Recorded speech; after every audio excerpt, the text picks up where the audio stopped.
नमस्कार, स्वागत है आपका। आप देख रहे हैं मध्य प्रदेश छत्तीसगढ़ का एक खास बुलेटिन। मैं हूं आपके साथ अनाया शर्मा। शुरुआत करेंगे बुलेटिन के, उससे पहले रुख करेंगे इस वक्त की हेडलाइंस की ओर। वीर सावरकर की जयंती आज, सीएम विष्णुदेव साय ने किया नमन। सावरकर की जीवनी को बताया प्रेरणादायक।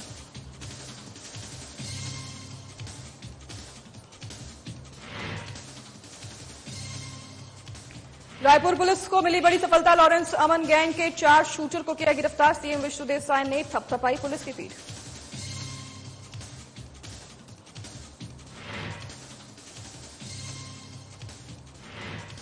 तमिलनाडु पहुंचे उप मुख्यमंत्री विजय शर्मा। आईजी सुंदरराज पी के पिता को दी श्रद्धांजलि। शोकाकुल परिजनों से भेंट कर व्यक्त की संवेदना।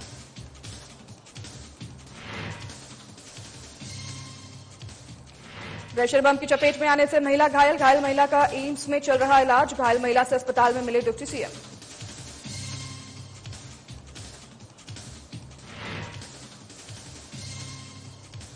और पिछले 2 माह में खरगोन पुलिस की 5 बड़ी कार्रवाई। 25 अवैध देसी कट्टे के साथ आरोपी गिरफ्तार। एसपी धर्मराज मीणा ने किया खुलासा।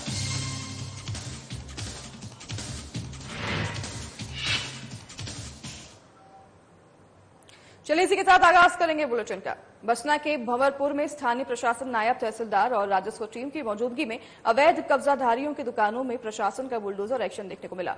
वहीं स्थानीय दुकानदारों, व्यापारियों ने प्रशासन की कार्रवाई का स्वागत कर और सहयोग करते हुए कार्रवाई में सहयोग किया। वहीं भंवरपुर निवासी व्यापारी विशु अग्रवाल सहित अन्य व्यापारियों ने स्वयं अपना कब्जा हटाकर प्रशासन का सहयोग किया। अतिक्रमण पर जो शासन द्वारा कार्रवाई की गई है उसमें मेरा बोलना यही है कि जो यातायात व्यवस्था को देखते हुए जो अतिक्रमण खाली कराया गया है उस हिसाब से देखा जाए तो बहुत ही अच्छा काम किया गया है भंवरपुर के लिए। मेरे को नहीं लगता कि नायब तहसीलदार भंवरपुर द्वारा कोई गलत कार्रवाई की गई है। उनके द्वारा लिखित में सूचना दिया गया था। सूचना मेरे को भी मिला था, नोटिस जो मेरे को मिला था, जिसके तहत जब नोटिस मेरे को मिला मैं उसके 24 घंटे के बाद स्वयं का अतिक्रमण मैं खुद ही खाली कर दिया। वहीं पे कहीं तब जो जिनके ऊपर अतिक्रमण हुआ है जी कहना है कि कहीं पे 30 फीट कार्रवाई की जाएगी, कहीं पे 15 फीट कार्रवाई की जाएगी। क्या कहेंगे? उस चीज की जानकारी मेरे को नहीं है। अब नाप कैसा हुआ, क्या हुआ है, वो पटवारी और तहसीलदार ही जानेंगे कि हिसाब से नाप किया गया है कि रोड की सीमा को लेकर नाप किया गया है या 30 फीट खाली को लेकर नाप किया गया है। इस चीज की जानकारी मुझे नहीं है। पर जो मुझे जो नोटिस मिला था जिसके तहत मैंने 24 घंटे के अंदर मेरे को लिख के दिया गया था कि 60 बाई 10 में आपका अतिक्रमण है, उस 60 बाई 10 को मेरे द्वारा 24 घंटे के अंदर खाली कर दिया। जो शासकीय जमीन में बनता है मकान, वो आज नहीं कल तो टूटेगा ही। और जो सरकार ने नियम बनाया है वो बिल्कुल सही भी है। क्या है, जिस प्रकार अवैध कब्जा और जिस प्रकार रोड को अतिक्रमण हो रहा है उसके हिसाब से रोड में जितना ज्यादा पार्किंग हो वो अच्छी बात है। आवागमन में अच्छा होता है, एक्सीडेंट का, दुर्घटना का कमी होता है, तो ये बहुत अच्छी बात है।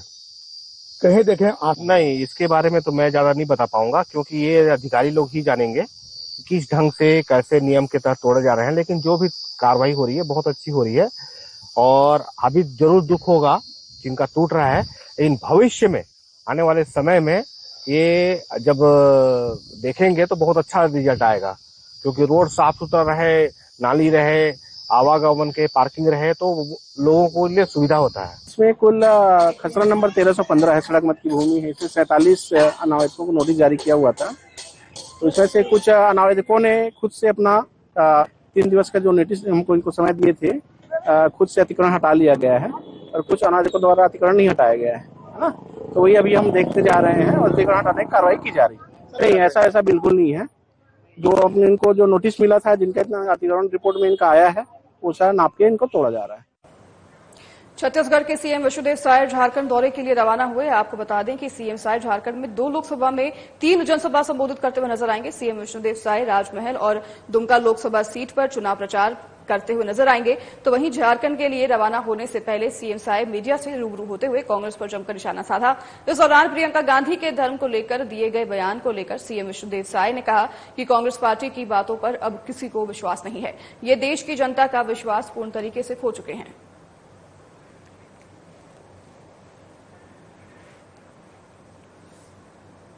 छत्तीसगढ़ के सीएम विष्णुदेव साय झारखंड के दौरे के लिए रवाना हो गए हैं और सीएम साय झारखंड में 2 लोकसभा में 3 जनसभा संबोधित करेंगे।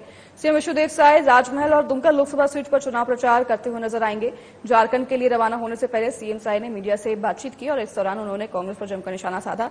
उन्होंने प्रियंका गांधी के धर्म को लेकर दिए गए बयान पर भी टिप्पणी की। सीएम विष्णुदेव साय ने कहा कि कांग्रेस पार्टी की बातों पर अब किसी को विश्वास नहीं है, ये देश की जनता का विश्वास पूर्ण तरीके से खो चुके हैं।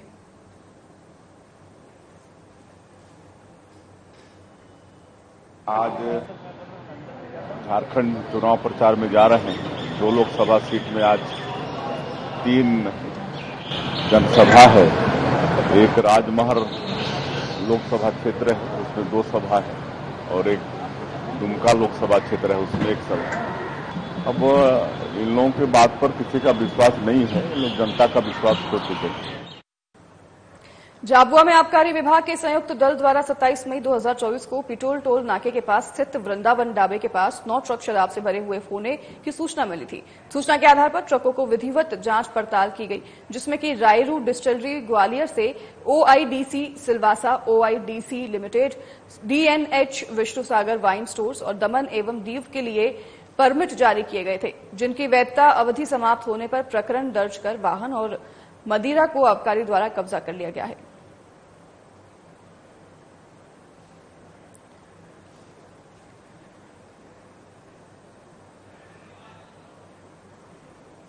झाबुआ में आबकारी विभाग के संयुक्त दल द्वारा 27 मई 2024 को पिटोल टोल नाके के पास स्थित वृंदावन ढाबे के पास 9 ट्रक शराब से भरे हुए होने की सूचना मिली थी। सूचना के आधार पर ट्रकों की विधिवत जांच पड़ताल की गई, जिसमें रायरू डिस्टिलरी ग्वालियर से OIDC Silvassa OIDC limited, DNH Vishnu Sagar wine stores, Daman एवं दीव के लिए परमिट जारी किए गए थे, जिनकी वैधता अवधि समाप्त होने पर प्रकरण दर्ज कर वाहन और मदिरा को आबकारी द्वारा कब्जा कर लिया गया है।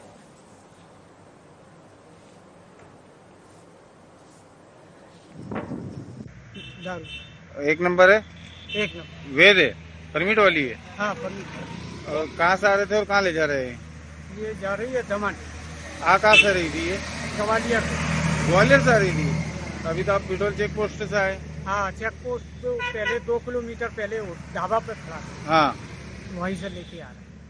आज हमने 9 गाड़ियां रोकी गई है संदिग्ध के आधार पर, और उनमें जो परमिट पाए गए हैं उनका जांच पड़ताल करते हैं। 2 गाड़ियों का परमिट की अवधि अभी है, तो उसे सुबह रवाना किया जाएगा। बाकी शेष गाड़ियों के परमिट के सत्यापन किया जाएगा और नियमानुसार कार्रवाई की जाएगी। ये कहाँ से आ रहे थे वाहन? ये ग्वालियर रायरू डिस्टिलरी से आ रहे थे और दमन दीव गुजरात को जा रहे थे। मुरैना में हो रही लूट और चेन स्नेचिंग की घटना का मंगलवार को पुलिस ने खुलासा कर दिया है। पुलिस ने लूट के 2 आरोपियों के कब्जे से चोरी की बाइक भी बरामद की है। आरोपियों से पुलिस ने 3 चेन और 1 मंगलसूत्र बरामद करने में सफलता हासिल की है।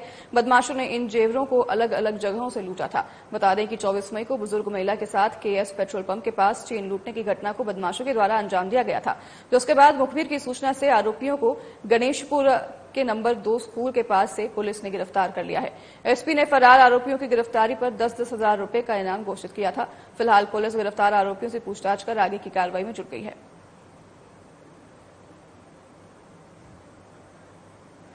के आधार पर जब पुलिस ने उनको राउंड अप किया, उनको उठाया और जो जानकारी पूर्व से पुलिस के पास में थी, जो CCTV कैमरे थे, जब उनसे मिलान किया गया तो पाया कि ये दोनों व्यक्ति जो हैं इनके द्वारा ही इस लूट की घटना को किया गया है। इनसे पूछताछ में जो हमारी पूर्व की 3 घटनाएं थी जिसमें लूट की और चोरी की घटनाएं सम्मिलित हैं, तो ऐसी करीब 4 घटनाओं का, एक 2023 में हुई थी और बाकी 3 हमारी जो 2024 में हुई, ये चारों घटनाओं का उन्होंने घटनाक्रम स्वीकार किया, कबूल किए। और इनसे जो मशरूका था करीब 2 सोने की चेन, 1 सोने की चेन पेंडल समेत और 1 मंगलसूत्र, जो कुल कीमती करीब 3 लाख रुपए का लूटा हुआ मशरूका जो है वो हमने इनसे बरामद किया है। ये आरोपी जो है काफी शातिर किस्म के हैं। सीहोर कोतवाली पुलिस ने बड़ा खुलासा किया है। बता दें कि पुलिस ने कार्रवाई करते हुए नकली TI बनाकर ऑटो वालों से वसूली करने वाले शातिर बदमाश को गिरफ्तार कर लिया है। ऑटो वालों से अपने आप को TI बताकर उनसे अवैध वसूली किया करता था। पुलिस के मुताबिक आरोपी का नाम मनोज मेवाड़ा निवासी राजू खेड़ी बताया जा रहा है। फिलहाल कोतवाली पुलिस आरोपी से पूछताछ कर आगे की कार्रवाई में जुट गई है। एक फरियादी हैं राशिद खान करके, जो सीहोर बस स्टैंड पर रहते हैं, ऑटो चलाने का काम करते हैं। एक सवारी को, एक युवक को बिठा के ले गए थे सेकड़ा खेड़ी जोड़। वहाँ उस युवक ने बोला कि मुझे थोड़े और आगे भोपाल रोड पे छोड़ दें। जब वो उस स्थान पर पहुंचे तो उसने अपना किराए का पैसा मांगा। उसने किराए के पैसे देने की जगह और उसके साथ मारपीट करके आड़ीबाजी करने लगा और उससे और पैसे मांगने लगा। तभी उसका दूसरा साथी भी पीछे ऑटो से आ गया और उसने और अन्य साथी को बुलाकर उसको तत्काल मौके पर पकड़ा है, थाने लेके आए थे। आरोपी का नाम मनोज मेवाड़ा है, जो ग्राम राजू खेड़ी का रहने वाला है, मंडी थाना क्षेत्र का। इसके विरुद्ध धारा 294, 323 मारपीट एवं आड़ीबाजी 327 का अपराध पंजीबद्ध किया है। जिले में माननीय मुख्यमंत्री जी के आदेश अनुसार सुप्रीम कोर्ट के निर्धारित मानकों के विरुद्ध चल रहे माइक और डीजे पर कार्यवाही चल रही है। इसी कार्रवाई के दौरान थाना प्रभारी द्वारा सभी धर्म स्थानों की पुनः जांच की गई और नियम अनुसार माइक लगाने के लिए निर्देशित किया गया। लेकिन डीजे पर कार्रवाई के मामले में बहुत ही ढीला रवैया प्रशासन द्वारा अपनाया जा रहा है। जिले के डीजे संचालक मनमाने रूप से अत्यधिक तेज आवाज में डीजे संचालित कर रहे हैं। इस पर कोई कार्रवाई सुचारू रूप से नहीं की जा रही है। इस विषय पर थाना प्रभारी ने चर्चा में बताया कि डीजे पर कार्रवाई निरंतर जारी है, जिसको लेकर डीजे संचालकों से मीटिंग कर उन्हें चेतावनी दी गई है कि यदि नियमों को तोड़ा गया तो दंडात्मक कार्रवाई की जाएगी।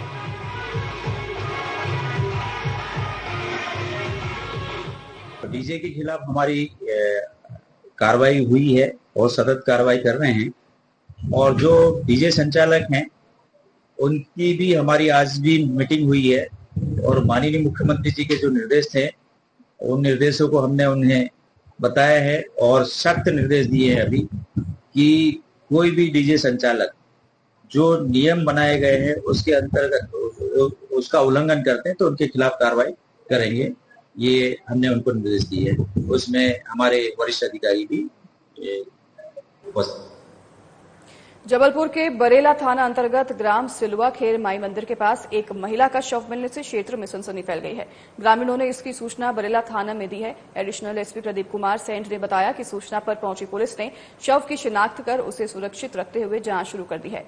पुलिस से प्राप्त जानकारी के अनुसार महिला की उम्र 50 वर्ष की बताई जा रही है। फिलहाल पुलिस हर मामले की बारीकी से जांच कर रही है।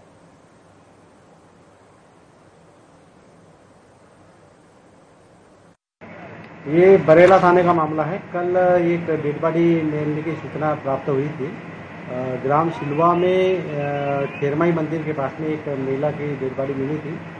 वो कुछ डिकम्पोज्ड भी थी और उस महिला की उम्र लगभग 40 से 50 साल की समझ में आ रही है। और उसके पास में कुछ सामान भी मिला है, कुछ बिस्किट के पैकेट मिले, चिल्लर मिला है, उसका स्लीपर वगैरह मिला है, पानी की बोतल मिली है। और अभी तक के ये महिला कौन है, कहाँ की रहने वाली, इस संबंध में जानकारी नहीं मिली है। इसके प्रॉपर पंचनामा की कार्रवाई हमने किया है। लोकसभा निर्वाचन 2024 के लिए 4 जून को मतगणना होनी है, जिसे लेकर मंगलवार को जिला पंचायत सभा कक्ष में कलेक्टर और जिला निर्वाचन अधिकारी विलास भोसकर की उपस्थिति में मतगणना पर्यवेक्षक और मतगणना सहायक को प्रशिक्षण दिया गया। आयोजित प्रशिक्षण में मतगणना की प्रक्रिया और मतगणना के दौरान पालन किए जाने वाले नियमों की विस्तृत जानकारी दी गई।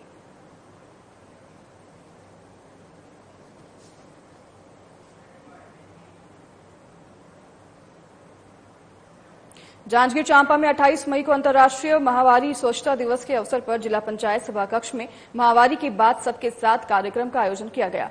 कलेक्टर आकाश छिकाया की उपस्थिति में कार्यक्रम आयोजित किया गया। कार्यक्रम में बालिकाओं को महावारी के जागरूकता के विषय पर विस्तार से जानकारी दी गई। कलेक्टर से अभियान चलाकर जिले को महावारी स्वच्छता प्रबंधन के लिए उत्कृष्ट कार्य करने के लिए कहा गया, ताकि जिले से एनीमिया, कुपोषण जैसी बीमारी दूर कर स्वस्थ जीवन की ओर अग्रसर किया जा सके। उन्होंने आगे कहा कि महावारी कोई अभिशाप नहीं है, बल्कि एक शारीरिक प्रक्रिया है। इस दौरान कार्यक्रम में प्रतिभागियों को व्यक्तिगत स्वच्छता, स्वस्थ जीवन का महत्व, एनीमिया के दुष्प्रभाव के बारे में विस्तार पूर्वक जानकारी दी गई। इस दौरान कलेक्टर ने उपस्थित बालिकाओं को सैनिटरी पैड और आयरन की दवाई वितरित किए।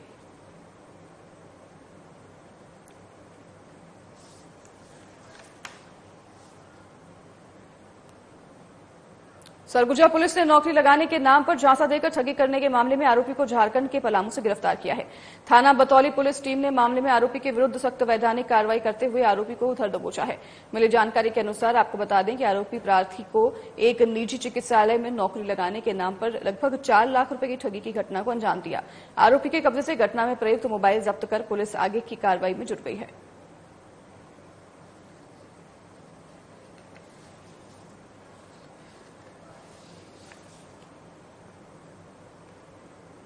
सरगुजा पुलिस ने जारी अभियान ऑपरेशन विश्वास के तहत चाइल्ड पोर्नोग्राफी के मामले में सख्त कार्रवाई की है, जिसके तहत 3 आरोपियों को गिरफ्तार किया है। मिली जानकारी के अनुसार आपको बता दें कि आरोपी सोशल मीडिया पर नाबालिग बच्चों की अश्लील फोटो वीडियो को अपलोड करता था, जिसकी सूचना एनसीआरबी दिल्ली साइबर टीम ने पुलिस को दी। सूचना के आधार पर पुलिस आरोपियों के विरुद्ध कार्रवाई करते हुए धर दबोचा है। आरोपियों के कब्जे से घटना में प्रयुक्त मोबाइल बरामद किया गया है।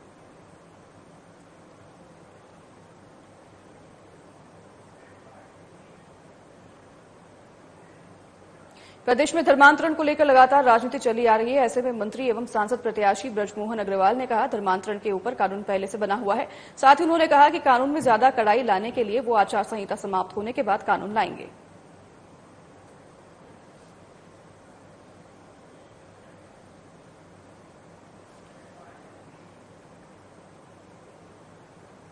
विकसित भारत अभियान को लेकर मंत्री ब्रजमोहन अग्रवाल ने कहा कि देश 2047 में विकसित भारत बने, इसके चलते छत्तीसगढ़ में भी काम करना शुरू हो गया है। उन्होंने आगे कहा कि छत्तीसगढ़ को गौरवशाली बनाने और रोजगार युक्त बनाने के लिए काम लगातार किया जा रहा है।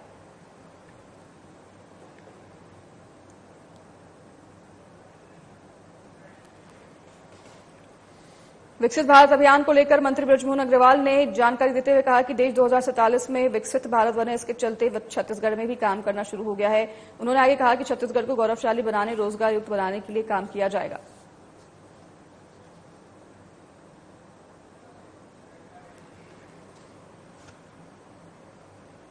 पूर्व मंत्री शिव डहरिया ने प्रधानमंत्री को लेकर टिप्पणी की, जिस पर मंत्री और सांसद प्रत्याशी ब्रजमोहन अग्रवाल ने पलटवार करते हुए कहा कि राहुल गांधी जी बोल रहे हैं कि उनसे क्या डहरिया जी सहमत नहीं है। डहरिया जी को बोलने की जरूरत नहीं है, वो छत्तीसगढ़ में ही रहे, इतना काफी है।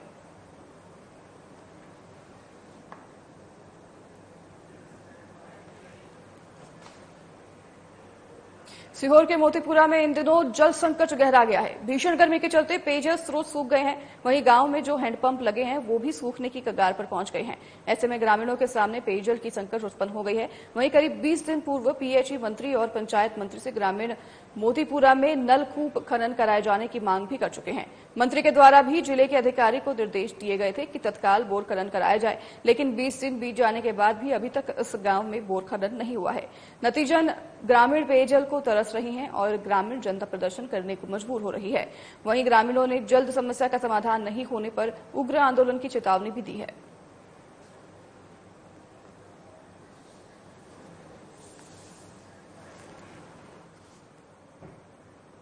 कबीरधाम जिले के पिपरिया थाना अंतर्गत एक बेटे ने अपने ही पिता की हत्या करने का मामला उजागर हुआ है। मिली जानकारी के अनुसार रात्रि में सूचना प्राप्त हुई कि ग्राम सिघनपुरी में आरोपी आकाश बंशे ने अपने पिता की गला दबाकर हत्या कर दी है।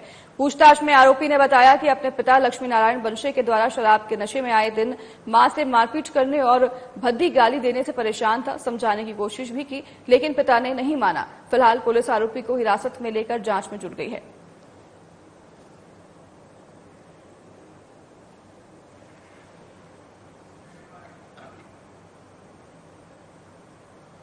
उद्योग मंत्री लखनलाल देवांगन ने मुख्यमंत्री श्री विष्णुदेव साय से भेंट कर बेमेतरा के औद्योगिक हादसे पर गहन चर्चा की। वहीं मुख्यमंत्री ने भी उद्योगों में सुरक्षा सर्वोपरि भाव के साथ सेफ्टी उपायों पर जोर देने पर गंभीरता जताई है। मंत्री देवांगन ने बताया कि उद्योग व्यवस्था में सेफ्टी के साथ कोई लापरवाही नहीं बरती जाएगी। शासन द्वारा अधिकारियों को अधिकार दिया जाएगा ताकि वो सुरक्षा मानकों का नियमित जांच कर सके। इसके लिए माननीय मुख्यमंत्री भी बेहद गंभीर हैं।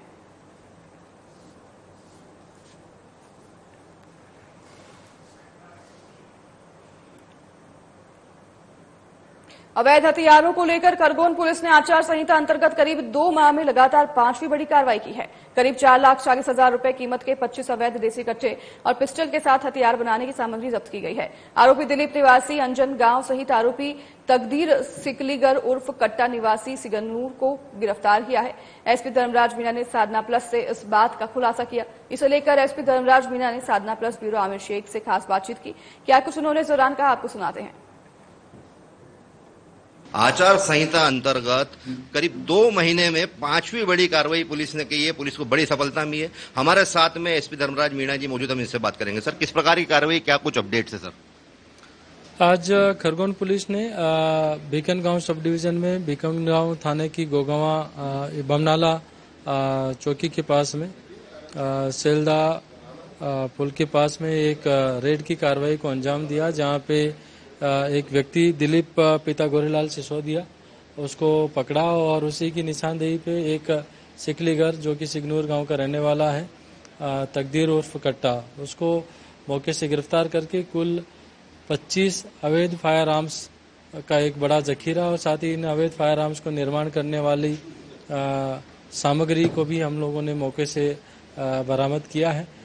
इस प्रकार से विगत 2 माह में अवैध फायर आर्म्स के निर्माण करने वाले विक्रय करने वाले लोगों के विरुद्ध खरगोन पुलिस की एक बहुत ही बड़ी और प्रभावी कार्रवाई है। कितने आरोपी हैं सर कुल?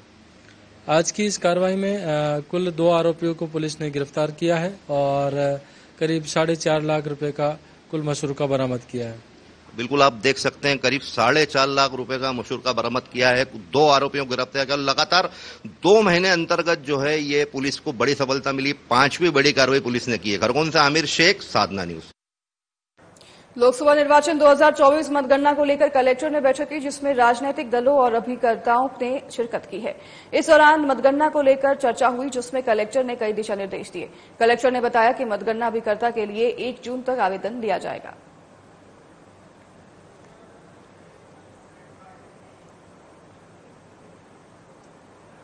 लोकसभा निर्वाचन 2024 के तहत 4 जून को मतगणना होनी है जिसके लिए पॉलिटेक्निक कॉलेज अंबिकापुर को मतगणना स्थल निर्धारित किया गया है। मतगणना कार्य के लिए मतगणना पर्यवेक्षक, मतगणना सहायक और माइक्रो ऑब्जर्वर की नियुक्ति की जा रही है। इसी कड़ी में कलेक्टर और जिला निर्वाचन अधिकारी विलास भोसकर की मौजूदगी में सोमवार को मतगणना पर्यवेक्षक, मतगणना सहायक और माइक्रो ऑब्जर्वर का प्रथम रेडमाइजेशन किया गया जिसमें कि 72 मतगणना पर्यवेक्षक और 83 मतगणना सहायक और 63 माइक्रो ऑब्जर्वर के लिए रेडमाइजेशन किया गया है।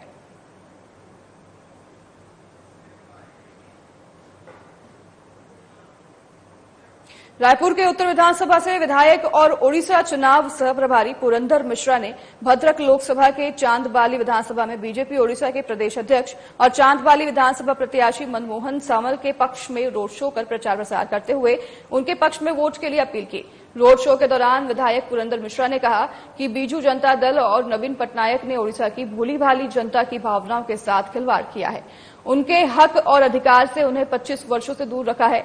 यही कारण है कि वो ओडिशा के सभी लोकसभा और विधानसभा में डोर टू डोर जा रहे हैं। उन्होंने आगे कहा कि ओडिशा प्राकृतिक संपदा से परिपूर्ण है, उसके बाद भी ओडिशा प्रदेश और यहां के लोग अपनी मूलभूत सुविधा से वंचित हैं।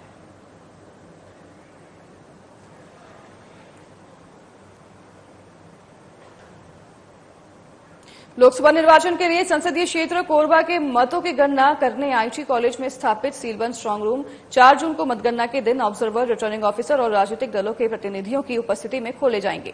बता दें कि स्ट्रांग रूम से ही ईवीएम मशीनों की कंट्रोल यूनिट मतगणना कक्ष तक पहुंचेगी और 8 बजे से मतों की गणना प्रारंभ होगी।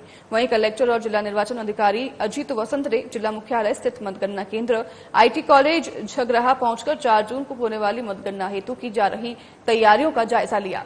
उन्होंने मतगणना हेतु की जाने वाली आवश्यक व्यवस्था को लेकर संबंधित नोडल अधिकारियों से 1-to-1 चर्चा करते हुए दिशा निर्देश भी दिए।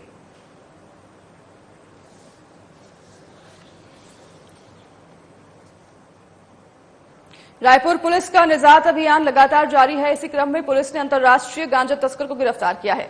बता दें कि मामला गंज थाना क्षेत्र का है जहां पर आरोपी के पास से 7 किलो 700 ग्राम गांजा बरामद किया गया है जिसकी कीमत 1.5 लाख रुपए बताई जा रही है। बता दें कि आरोपी जय बिग वर्मा जैनपुर उत्तर प्रदेश का निवासी है।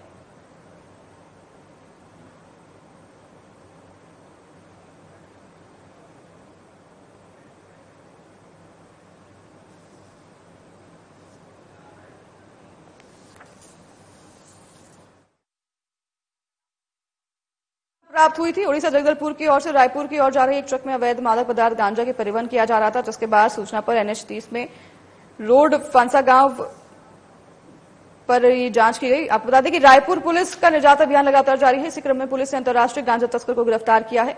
मामला गंज थाना क्षेत्र का है जहां पर आरोपी के पास से 7 किलो 700 ग्राम गांजा बरामद किया गया है जिसकी कीमत 1.5 लाख रुपए है। बता दें कि आरोपी जयबीग वर्मा जैनपुर उत्तर प्रदेश का निवासी है जिसे कि पुलिस ने गिरफ्तार कर लिया है। फिलहाल इस बुलेटिन में हमारे साथ बस इतना ही। नमस्कार।